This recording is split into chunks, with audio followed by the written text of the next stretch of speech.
Estimados estudiantes de la Unidad de Ciencias Básicas, Módulo 1, Ciclo 1, 2021.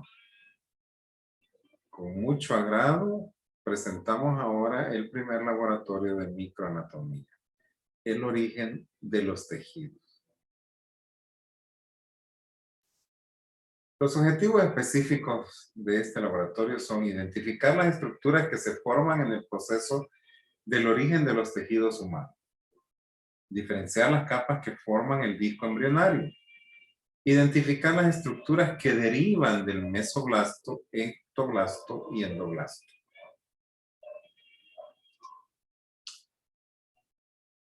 Como vemos en la lámina, hay diferentes tipos de tejido en todo nuestro cuerpo.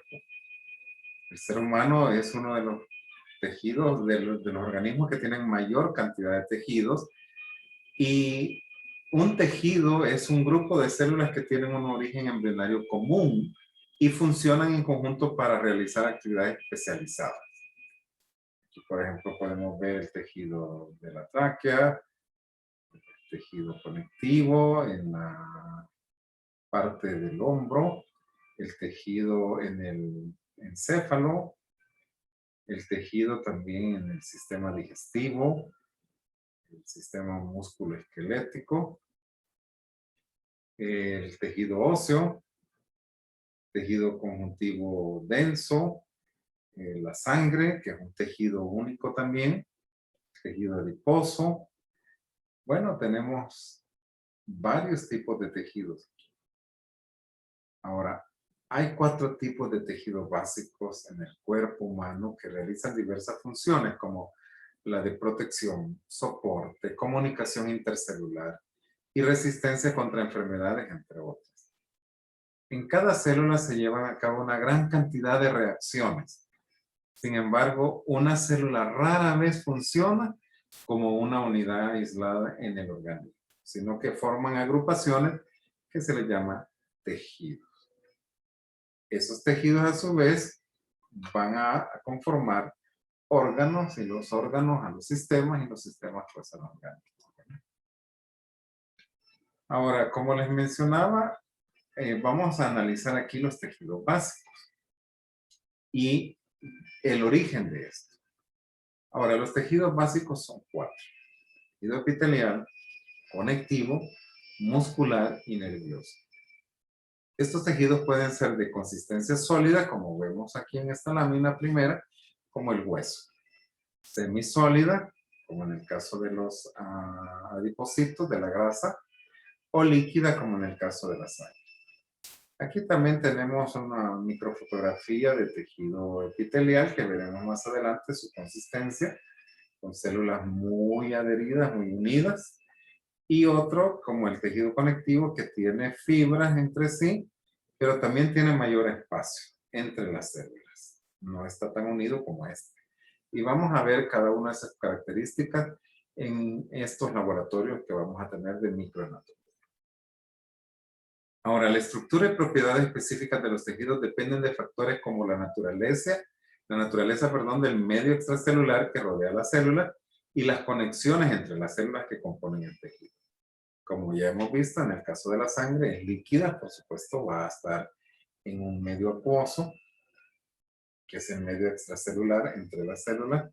Aquí sí va a estar bien adherido, por supuesto, en el hueso compacto también, o en el hueso esponjoso, que vamos a verlo más adelante, y así sucesivamente. En el tejido conectivo, pues va a tener fibras, que es diferente al otro tejido. Los tejidos varían de manera considerable de acuerdo con los tipos de células que los componen, su disposición, en cómo están ellas unidos o adheridos o cerca o lejos, y las fibras, si hay presencia o no de estas fibras, o cómo están organizadas las fibras también. En el caso de los glóbulos rojos, por ejemplo, están en el medio acuoso, como hemos dicho. Las fibras musculares podemos ver que están bien ordenadas y organizadas. La célula glial, que es parte del sistema nervioso, junto con la neurona, que tienen características muy diferentes en su disposición. Y aquí tenemos el tejido epitelial gástrico, que es parte del sistema digestivo.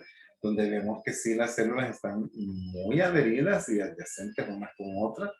En el cartílago que vemos bastante separadas las células, pero tienen un medio diferente, no acuoso como en el caso del glóbulo rojo líquido en este caso, pero sí es acuoso y vamos a ver más adelante de qué se trata.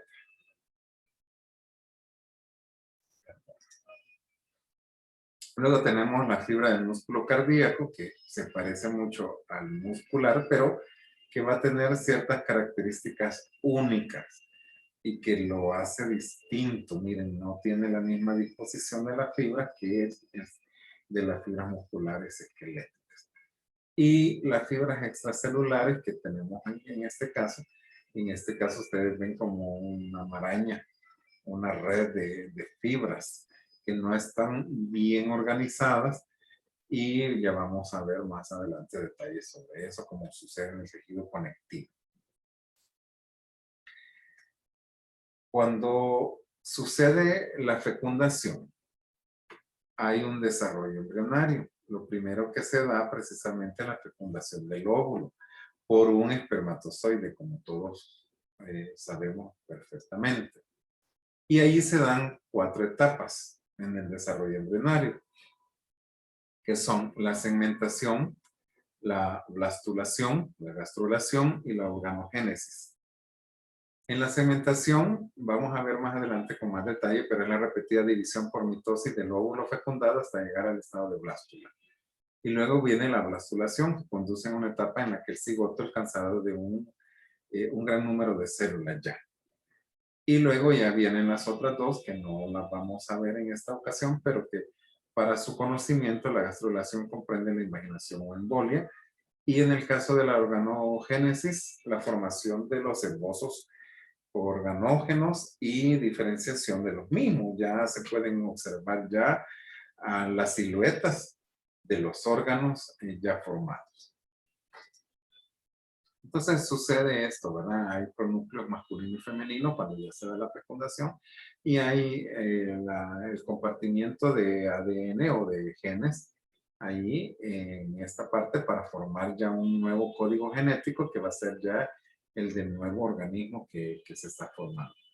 Entonces vienen las blastómeras y ya viene la segmentación del embrión en 2 células, luego en 4, luego de 12 a 16 células, que ya se le conoce como mórula, y está la mórula temprana y la mórula tardía, donde ya empieza a diferenciarse más todavía las células, para llegar a un blastocisto, que ya contiene una masa celular interna y unas células del tropoblasto que vamos a analizar a continuación.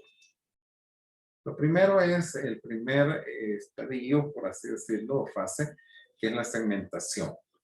Después de la fecundación comienza una rápida división mitótica del cigoto denominada segmentación y empieza a 24 horas después de la fecundación. Se completa en unas 6 horas, nada más, imagínate. Rápidamente pasa esta etapa. Y cada división sucesiva requiere menos tiempo. Las pequeñas células que aparecen progresivamente por segmentación reciben el nombre de blastómeras, que llegan estas a convertirse en un agregado que recibe el nombre de mórula. Y como ustedes pueden observar aquí, pues de unas pocas células o de una célula se empieza a dividir hasta que empieza a formarse más. Y por eso su nombre de mórula, porque aparenta así la forma como de una mora, ¿no? Luego viene la blastulación, que ya para el día 5 de la después de la fecundación, y ya en el centro de la mórula se llena de líquido. Empezamos a ver líquido, pero aquí podemos ya ver unas capas celulares. Este líquido proviene de la cavidad uterina y se organizan estos 2 grupos de células distintas. Veámoslo en un corte histológico, podemos ver el espacio lleno de líquido, pero también podemos observar ya que hay un grupo de células acá y otro grupo de células acá. Así se vería en forma de dibujito. El centro de la mórula se llena de líquido que proviene de esa cavidad uterina y se organizan en los 2 grupos de células. Nuevamente la masa celular interna sufre una marcada diferenciación Y entonces se empieza a formar un espacio aquí que vemos entre esta capa de células rojas y luego se organizan dos capas de células. Esta de capas rojas y la capa amarilla. La roja se llama ectodermo y luego aparece el endodermo. Eso para el día 5 o sexto día después de la fecundación. Pero corto tiempo después, como hemos dicho, entre pasa más el tiempo, pues se hacen más rápido los procesos y se forma una tercera capa que se llama mesodermo, que se origina entre el ectodermo y el endodermo. Y aquí podemos observar, entonces, aquí hay una capa, aquí hay otra, este es el líquido que habíamos mencionado, pero si nos fijamos bien, vamos a encontrar una capita aquí en medio, que aquí se puede observar mejor si lo vamos a ir como que si lo fuimos ampliando un poco más cada vez hasta que logramos ver que aquí va a estar esta capa del ectodermo, luego el mesodermo y luego la capa amarilla que es el endodermo. Estas constituyen las tres capas germinales primarias de las cuales se derivan todas las células y tejidos del cuerpo. Comencemos a ver cada una de ellas. El endodermo es la capa interna, que aquí está pintada de azul. Y esta da origen al epitelio de revestimiento, es decir, tejido epitelial básicamente, del tubo digestivo, excepto en la cavidad bucal y canal anal, y del que tapizan también otros órganos internos, como la vejiga urinaria, vesícula biliar, el hígado, las amígdalas, tiroides, páncreas, próstata, vagina, uretra, entre otros. Recuerden, del endodermo aparece el tejido epitelial, la capa interna, y va a revestir, como su nombre lo dice, epitelial, reviste la mayor parte de los órganos internos. Ahora el mesodermo, que está coloreado aquí en verde, es la capa intermedia, y da origen al tejido muscular, básicamente para que lo tengan presente, muscular cardíaco, esquelético y la mayor parte del tejido del músculo liso.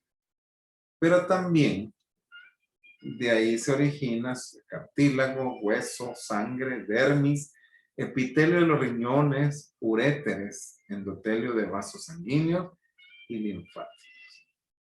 También algunos tejidos conectivos y algunos epitelios como acabamos de ver en este caso.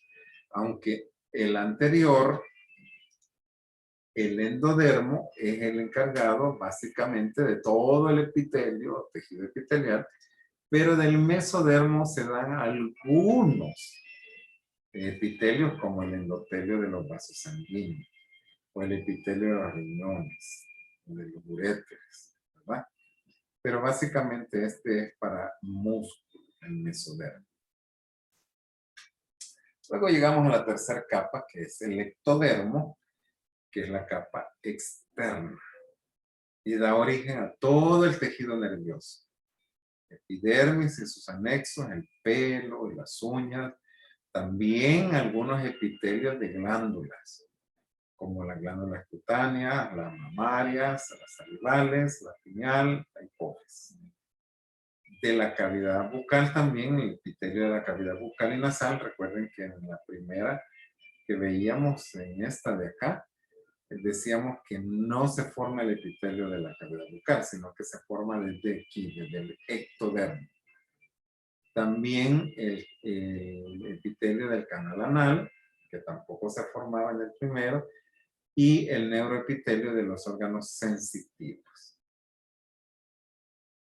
Aquí entonces tenemos los cuatro tejidos básicos, del cual se derivan de estas tres capas que acabamos de ver, capas germinales.